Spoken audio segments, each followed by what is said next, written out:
आज तक के इतिहास में सबसे ज्यादा यशस्वी प्रधानमंत्री कोई होगा तो निश्चित रूप से प्रधानमंत्री नरेंद्र जी मोदी इस देश के सबसे कामयाब प्रधानमंत्रियों में गिने जाएंगे। बहुत ही जल्द सेंचुरी हो जाएगी और उसका सेलिब्रेशन शायद ये देश में नहीं करेंगे, विदेश में करेंगे। लेकिन सिर्फ टिप्पणियां करना, उनको कटाक्ष देना और हमेशा विपक्ष की एक भूमिका रही है कि हमेशा कोसते रहना, निश्चित रूप से आने वाले समय में जो नीतियां बन रही है देश के उन्नति के लिए है। और आज देश 5वें पायदान पे अर्थव्यवस्था के माध्यम से दुनिया भर में नवाजा जा रहा है। विपक्ष के नेता को वो क्राई बेबी सिंड्रोम हो गया। हर एक मसले पे सिर्फ अपना रोना, देश के सामने गलत मैसेज निकालना, दुनिया भर के सामने भारत को नीचा दिखाना, यही उनका काम चल रहा है। महाराष्ट्र के चुनाव में हुई है तो गफलत शायद वहां वयनाड में नहीं हुई क्या?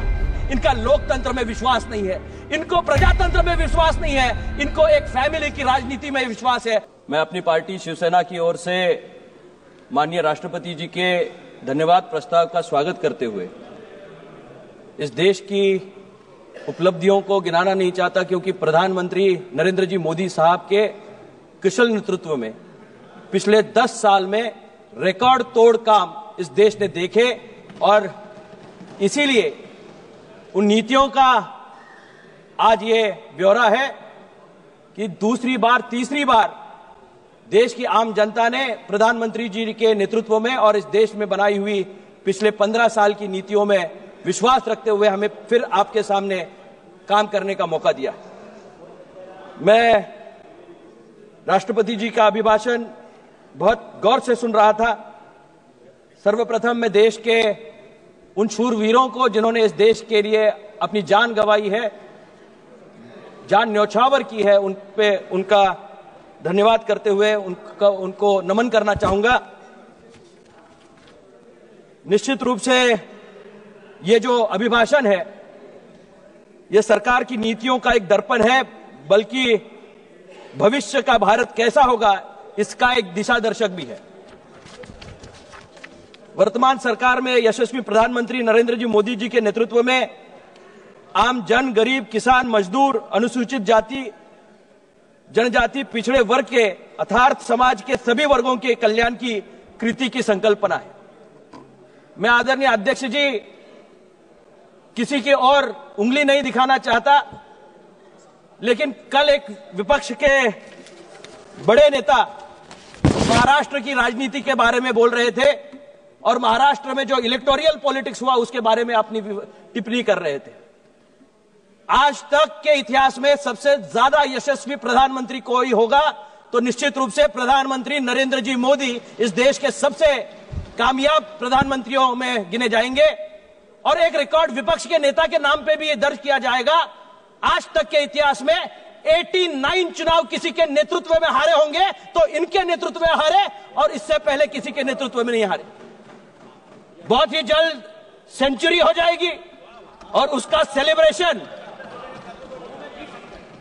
सेलिब्रेशन शायद ये देश में नहीं करेंगे, विदेश में करेंगे, क्योंकि देश से इनको कोई लगाव नहीं है, जुड़ाव नहीं है। ये हमेशा कल के बारे में, कल वो कह रहे थे मेक इन इंडिया और मेड इन इंडिया के बारे में उनको कंफ्यूजन है। उनको होना स्वाभाविक है।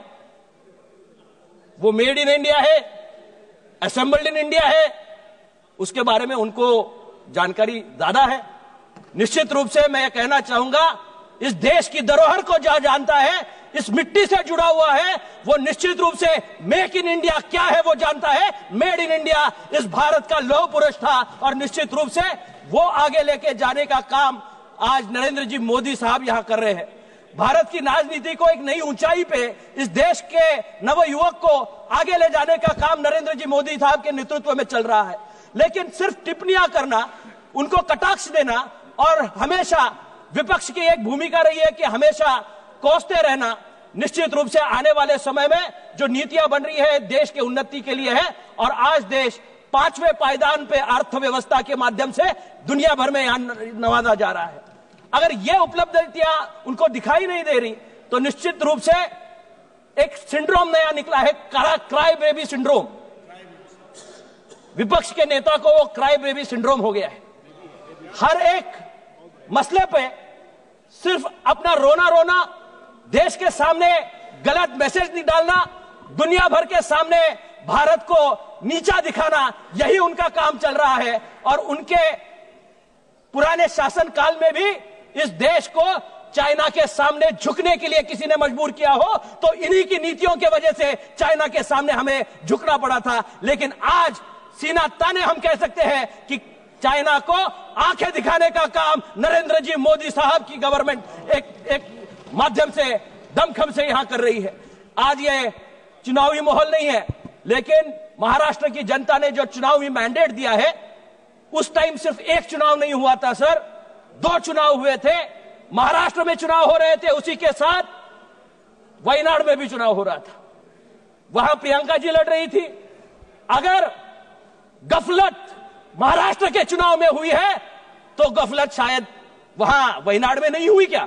वायनाड में आप उसका समर्थन करते हो, उसे लोकतंत्र का विजय मानते हो, और दूसरी तरफ लोकतंत्र के माध्यम से जिस महाराष्ट्र ने सबसे ज्यादा मैंडेट एकनाथ जी शिंदे के साहब के नेतृत्व में हुई सरकार को तब टाइम में दिया, आज देवेंद्र जी उसको आगे लेके जा रहे हैं, उसको कोसने का काम और नीचे दिखाने का काम ये कर रहे हैं। इनका लोकतंत्र में विश्वास नहीं है, इनको प्रजातंत्र में विश्वास नहीं है, इनको एक फैमिली की राजनीति में विश्वास है। और निश्चित रूप से मैं शिवसेना पार्टी की ओर से यह जरूर कहना चाहूंगा, आज जो नीतियां बनी है उसमें सर